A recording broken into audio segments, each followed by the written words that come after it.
میرے بھائیوں دوستوں بزرگوں، اللہ رب العزت نے اتنا عظیم المرتبت پیغمبر اس امت کو عطا فرمایا ہے۔ قربان جاؤں اپنے نبی صلی اللہ علیہ وسلم کی شان اقدس پر۔ محبوب پیغمبر صلی اللہ علیہ وسلم عید کی نماز پڑھ کر گھر کی طرف آ رہے تھے، راستے میں کچھ بچے کھیل رہے تھے۔ میرے محبوب پیغمبر علیہ السلام کی نظر ایک بچے پر پڑ جاتی ہے، ایک بچے پر لگ جاتی ہے۔ وہ بچہ کنارے میں بیٹھ کر کھیلنے والوں کا تماشا دیکھ رہا تھا۔ قربان جاؤں آقا نامدار صلی اللہ علیہ وآلہ وسلم پر۔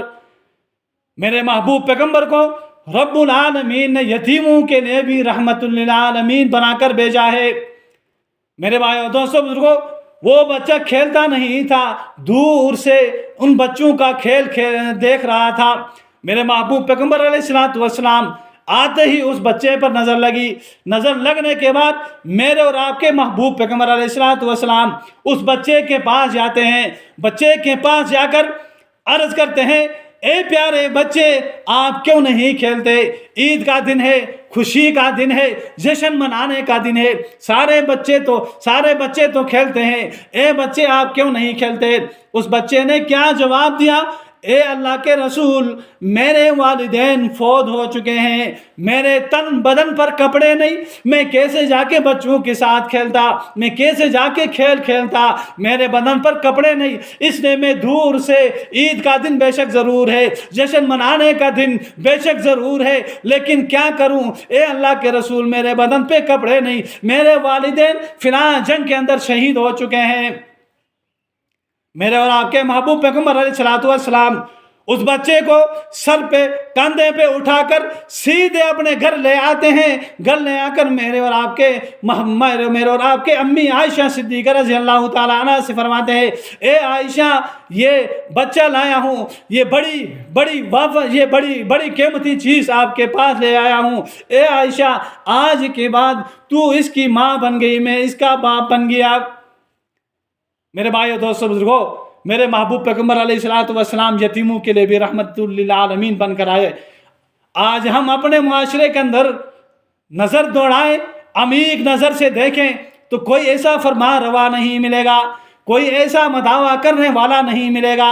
اے قربان جاؤں آمنہ رضی اللہ تعالیٰ عنہ کے لال پر، خود بھی یتیم تھے اور یتیموں کے ساتھ کس طرح سلوک کرتے تھے۔ اپنے گھروں کے اندر جائزہ لیں، ٹٹولے، اپنے سماج میں دیکھ لیں کتنے جابر و ظالم لوگ اس بستی کے اندر رہتے ہیں، اس دھرتی کے اوپر رہتے ہیں، اس زمین کے اوپر رہتے ہیں، یتیم کو دھکے دے دے کر اور ان کا جائیداد کو ہڑپ کر جاتے ہیں، کھاتے ہیں اور اپنی جائیدادوں کو بینک بیلنس کو بڑھاتے ہیں۔ اور ظالموں، کل قیامت کے دن رب العالمین تم سے ضرور یتیمی کے مال کے بارے میں تم سے پوچھے گا۔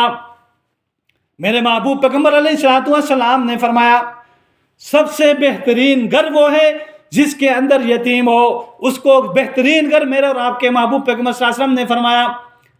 میرے محبوب پیغمبر علیہ السلام نے کیا فرمایا؟ جس گھر کے اندر 2 بچیاں ہوں، یتیم بچیاں ہوں، ان کی پرورش کر کے، اچھی تربیت کر کے ان کی شادی کا بندوبست کرے گا تو رب العالمین فرماتے ہیں کل میں اور وہ قیامت کے دن اس طرح قریب ہوں گے۔ میرے بھائیو دوستو، یہ میرے محبوب پیغمبر علیہ السلام کی سیرت ہے۔ یہ میرے محبوب پیغمبر علیہ السلام نے ہمیں حکم دیا ہے یتیموں کے ساتھ اس طرح رویہ اختیار کرنا۔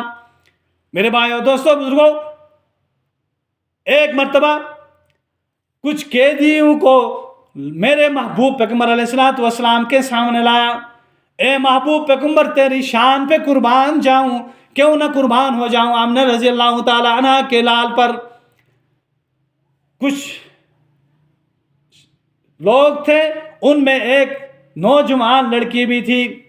میرے محبوب پیغمبر علیہ السلام نے فرمایا، اے بلال، جا میری نبوت والی چادر لے جا کر اس بچی کے چہرے پر سر پہ ڈال دے۔ بلال رضی اللہ تعالیٰ عنہ نے فرمایا، اے اللہ کے رسول، یہ تو کافر کی بیٹی ہے، اس کے سر پر دوپٹہ کیوں ڈالوں، چادر کیوں ڈالوں، وہ بھی نبوت والے چادر۔ میرے محبوب پیغمبر علیہ الصلوۃ والسلام نے فرمایا اے بلال یاد رکھنا آج تو کافر کی بیٹی پہ چادر ڈالے گا، پردہ ڈالے گا اور ان کو صدر ڈانپے گی تو کل قیامت کے دن رب العالمین تمہارے گناہوں پہ پردہ ڈالے گا۔ میرے محبوب پیغمبر نے فرمایا اے بلال بیٹی بیٹی ہوتی ہے، چاہے کافر کی ہو چاہے مسلمان کی ہو، وہ کسی کی آبرو ہوتی ہے، کسی کی عزت ہوتی ہے۔ میرے محبوب پیغمبر نے دنیا کو یہ بھی درس دیا۔